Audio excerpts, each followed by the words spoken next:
اسی طرح جو آدمی وضو میں اپنے پاؤں دھوتا، 4 ہی فرض ہیں نا وضو کے، تو ایک ایک رکن کے بارے میں حدیث شریف ہے۔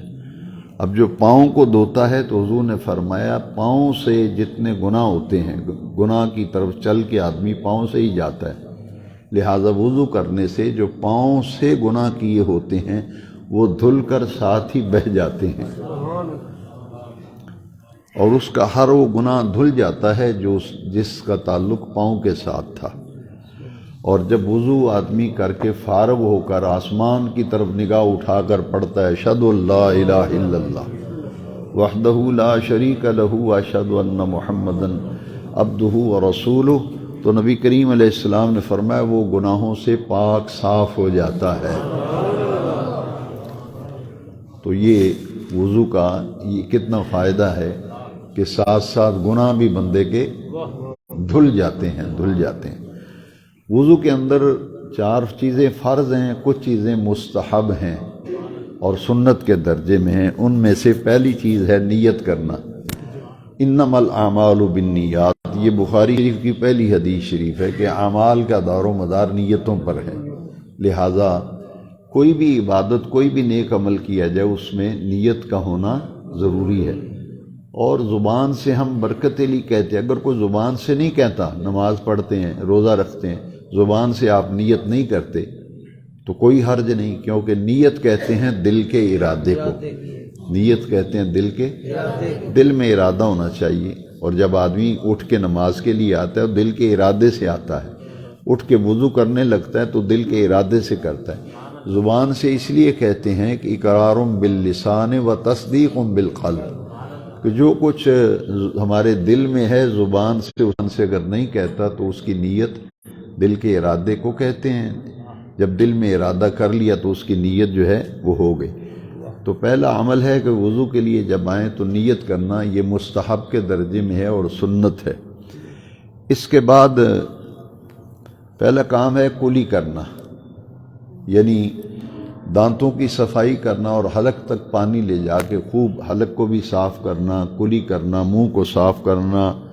اور اس کے بعد یہ ہے کہ وضو کے اندر جب کلی کی جائے دانتوں کی صفائی کے لیے مسواک کا استعمال کیا جائے وضو، یہ بھی مستحب بھی ہے اور وضو کا سنت بھی ہے اور مستحب عمل ہے۔ اور اس کے بعد ہے پھر ناک میں پانی ڈالنا، ناک میں پانی ڈال کر یہ چھوٹی انگلی جو ہے نا بائیں ہاتھ کی، اس سے ناک کو اندر سے صاف کرنا، یہ مستحب بھی ہے اور سنت بھی ہے۔ پھر گردن کا مسح کرنا اور کانوں کا مسح کرنا، یہ سنت ہے اور مستحب ہے۔ سر کا مسح فرض ہے، سر کا مسح، گردن کا اور کانوں کا مسح یہ سنت بھی ہے اور مستحب بھی ہے۔ اور اللہ کریم توفیق دے تو وضو کرتے وقت قبلہ رخ ہو کے وضو کرنا۔ مساجد میں عام طور پر یہ سہولت نہیں ہوتی، لیکن اگر گنجائش ہو تو مساجد کے اندر جب وضو خانے بنائے جائیں تو اس صورت میں وضو خانے بنائے جائیں کہ وضو کرتے وقت رخ جو ہے وہ قبلہ شریف کی طرف ہو، یہ قبلہ رخ ہو کے وضو کرنا یہ بھی مستحب بھی ہے اور سنت بھی ہے۔ تو اللہ کریم سے توفیق مانگتے ہیں کہ رب ذوالجلال ہمیں ان چھوٹی چھوٹی باتیں ہیں، یہ وہ باتیں میں نے آج عرض کی ہیں جن کی طرف ہمارا دھیان ہی نہیں، ہم انہیں اہمیت ہی نہیں دیتے، تو میں نے نیک نیتی سے اور اس ارادے سے یہ درس میں چیزیں بیان کی ہیں کہ جن کی طرف ہماری توجہ ہی نہیں ہے، اصل میں یہ وہ باتیں ہیں جن کے طرف توجہ کرنے کی ضرورت ہے۔ اب درس جو ہے وہ تیسرا مقام ہے، رات کی منزل کے 3 مقام میں نے صرف عرض کیا تھا کہ وقت اتنا ہی ہوتا ہے کہ ہم جو بھی دنیا میں عمل کرتے ہیں قیامت کے دن ہمیں اس کا جواب دہ ہونا پڑے گا، یہ بات ذہن میں رکھیں۔ جو بات بھی ہم زبان سے نکالتے ہیں، جو کام کرتے ہیں، ہمیں اس کا جواب دہ ہونا پڑے گا۔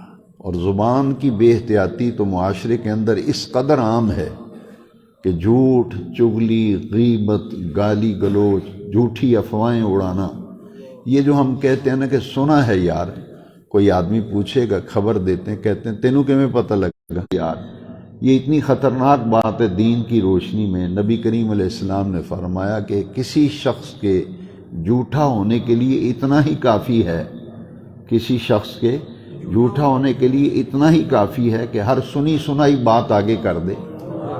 ہمارا دین یہ کہتا ہے جب تک تصدیق نہ ہو، جب تک تصدیق نہ ہو کہ بات سچی ہے جو جھوٹی ہے، اس وقت آگے نہیں کرنی چاہیے۔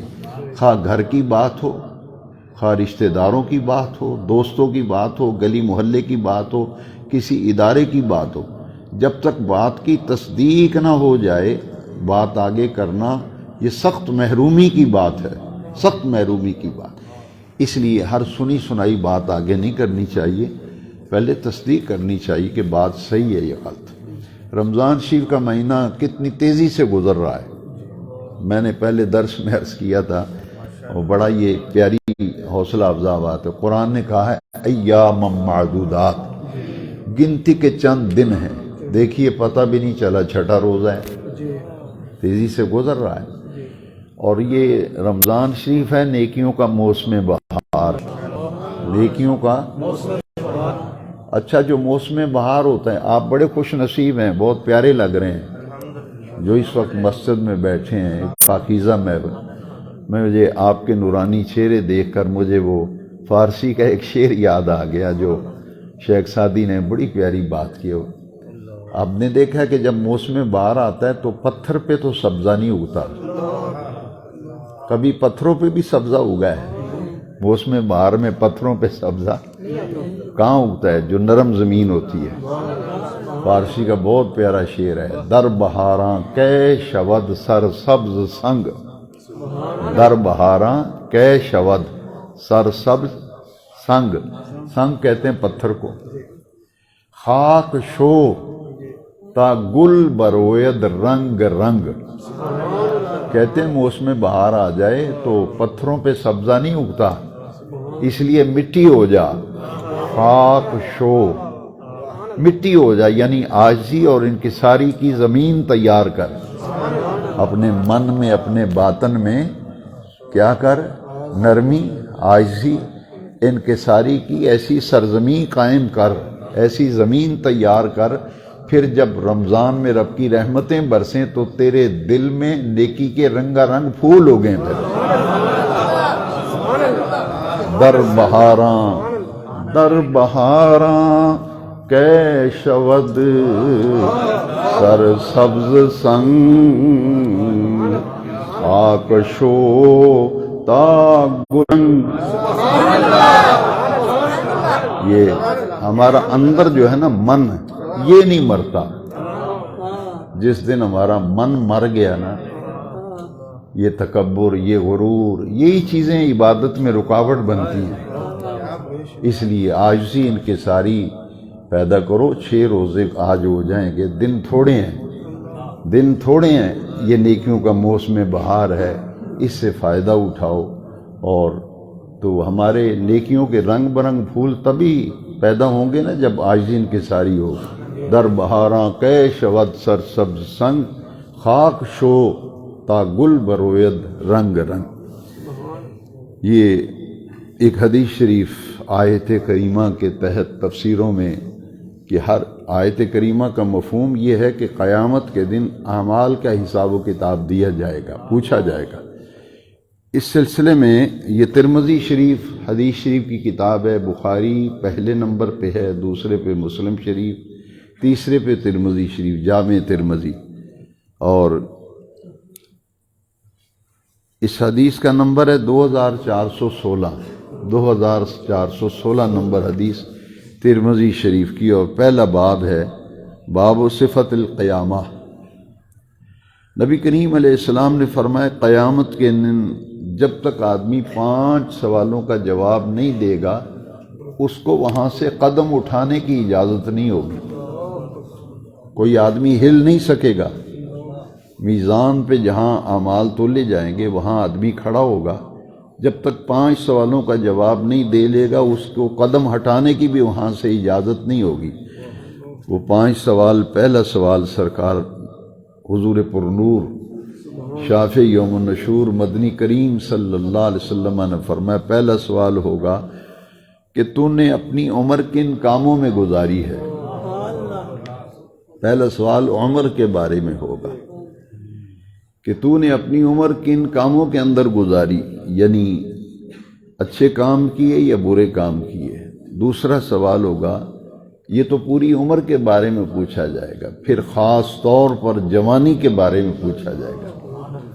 وان شباب ہی، اس کی جوانی کے بارے میں پوچھا جائے گا، تو نے اپنی جوانی کن کاموں کے اندر کھپائی،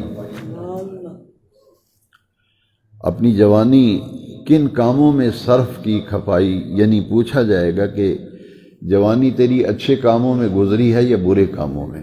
دوسرا سوال یہ ہوگا، اور تیسرا فرمایا کہ ہر شخص سے مال کے بارے میں پوچھا جائے گا، وَعَن مَالِهِ، اور اس کے مال۔ تین سوال ہوں گے۔ چوتھا سوال ہوگا، جو مال تو نے کمایا تھا اسے خرچ کہاں کیا؟ یہ نہیں ہے کہ مال کما لیا جہاں مرضی لوٹاتے پٹاتے پھر رہے ہیں، کوئی پوچھے گا ہی نہیں پوچھا جائے گا کہ جو مال کمایا تھا حلال طریقے سے کمایا تھا حرام سے، اور کہاں خرچ کیا تھا، کہاں خرچ کیا تھا، جائز کاموں میں خرچ کیا تھا، ناجائز کاموں میں۔ جہاں خرچ کرنا چاہیے تھا وہاں تو نے خرچ نہیں کیا، تو کن کاموں میں پیسہ برباد کرتا رہا ہے؟ تو مال کمانے کے بارے میں پوچھا جائے گا اور مال خرچ کرنے کے بارے میں بھی پوچھا جائے گا کہ جائز کاموں میں خرچ کیا یا ناجائز میں، اچھے کاموں میں خرچ کیا یا برے کاموں میں۔ پانچواں سوال ہوگا، ہر اس شخص سے جس کے پاس علم ہوگا، یہ علماء کے لیے بڑا قابل توجہ نقطہ ہے، کوئی آسان منزل نہیں ہے۔ ہم کہتے ہیں بہت بڑا عالم ہے، اس کے پاس بڑا علم ہے، تو یہ حدیث شریف جب ہمیں پڑھائی جاتی تھی تو ہمارے استاد گرامی لرز جاتے تھے، اور میرے والد گرامی علیہ رحمہ جب حدیث شریف پڑھاتے تھے تو اس حدیث پر 1 گھنٹہ کم از کم لگ جاتا تھا۔ سبق کے دوران 1 گھنٹہ اس حدیث شریف کے آخری سوال پر ایسی تربیت اسٹوڈنٹس کی، طلباء کی کرتی تھے جو عالم بن رہے تھے۔ آخری کلاس ہوتی ہے دورہ حدیث کی، عالم جب بنتا ہے 8 سال میں عالم بنتا ہے۔ آج تو پہلے سال میں پگڑی باندھ کے آ جاتا ہے، لمبا سا جبہ پہن، لوگ کہتے ہیں بڑا عالم ہے۔ 8 سال لگتے ہیں، اور علم کسی اور چیز کا نام ہے۔ یہ سوال عالم بننا آسان ہے، یہ سوال جو ہے ایک طرف آدمی کام جاتا ہے، اور ہمیں تعلیم دی جاتی تھی کہ رات کو تنہائی میں 2 نفل پڑھ کے رویا کرو کہ یا اللہ تو نے مجھے علم دیا ہے تو اس پہ عمل کی بھی توفیق دے۔ لوگوں کو مسئلے بتائے، بندہ خود عمل نہ کرے، لما تقولون ما لا تفعلون، اس علم کا کوئی فائدہ نہیں۔ اس لیے ایک علم نافع ہے، وہ علم جو نفع بخش ہو۔ نفع علم وہ ہے جس پر عالم عمل کرتا ہے، اگر عمل نہیں کرتا تو علم جتنا مرضی اس کے پاس ہو وہ کسی گنتی و شمار میں نہیں۔ اس لیے یہ جو 5واں سوال ہے، یہ سوال آدمی کو ایک دفعہ لرزا دیتا ہے۔ ایک تو جس کے پاس دین کا جتنا علم ہے، آپ سن رہے ہیں، جتنا علم آپ کے پاس دین کی معلومات ہیں نا آپ کے پاس، قیامت کے دن ہم سب سے پوچھا جائے گا تیرے پاس جتنا علم تھا، تیرے پاس جتنا علم تھا تو نے اس پر کتنا عمل کیا۔ علم ہی، اس کے علم بارے، علم کہتے ہیں جاننا، علم کہتے ہیں آپ سب کے پاس دین جانتے ہیں، آپ معلومات ہیں آپ کے پاس، سنتے رہتے ہیں آدمی، تو جتنا بھی علم ہوگا اس کے بارے میں پوچھا جائے گا، جتنا علم تھا، جتنا تو جانتا تھا، اس پہ تو نے عمل کتنا کیا ہے۔ تو یہ 5 سوال ہیں جو ترمذی شریف کی حدیث نمبر 2416 ہے۔ تو یہ آج سارے درس کا خلاصہ یہ ہے کہ عمل کی ضرورت ہے، ہم سب کو دوسروں کو کہنے کی بجائے اپنی ذات سے شروع کریں۔ سب سے پہلے تو میرے والد صاحب رحمۃ اللہ علیہ اکثر ہم سب بھائیوں کو اکٹھا کر کے فرماتے تھے کہ یہ علم اس لیے پڑھایا جاتا ہے دین کا کہ اپنی زندگی کو سنوارا جائے، اپنی زندگی کو، اور اپنی زندگی کو سنوارو، دین کے تابع کرو، اور ہو سکے تو دوسروں کی زندگی بھی سنوارو۔ تو دوسروں کی زندگی تو وہی سنوارے گا نا جو خود اپنی زندگی کو سنوار چکا ہے۔ تو جو خود اپنی زندگی نہیں سنوار سکا تو دوسرے کی زندگی کیا سنوارے گا؟ اسے دوسرے لفظوں میں یہ کہہ لیں کہ مجھے اور آپ کو سب سے پہلے اپنی ذاتی اصلاح کرنی چاہیے. ہم اپنی اصلاح کریں اور اس اصلاح کے بعد جو ہمارے اولاد ہے، بیوی بچے ہیں، دوست احباب ہیں، پاس بیٹھنے والے ہیں، پھر ان کی اصلاح کریں. جہاں جہاں خرابی نظر آئے اسے صحیح کرنا چاہیے. آئیے دعا کرتے ہیں اللہ تعالیٰ آج کے درس میں ہم نے دین کی جو باتیں سیکھی ہیں اللہ سبحانہ و تعالیٰ ہم سب کو عمل کی توفیق عطا فرمائے. الصلاۃ والسلام علیک یا سیدی.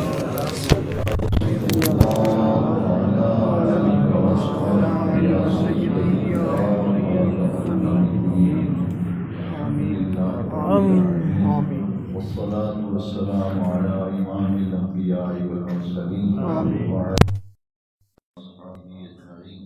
ربنا تقبل منا إنك أنت السميع العليم وتب علينا إنك أنت التواب الرحيم. اے رب کریم ہمارے روزے کو قبول فرما، ہماری نمازیں قبول فرما. یہ مبارک مہینہ تیزی سے گزر رہا ہے. اے رب کریم اس مہینے کی بہاروں سے ہمیں فائدہ اٹھانے، لطف اندوز ہونے کی توفیق عطا فرما. اے میرے رب ہماری عملی زندگی بہتر بنا، ہماری عملی زندگی بہتر بنا. جو باتیں سیکھتے سنتے سمجھتے ہیں ان پہ اے مالک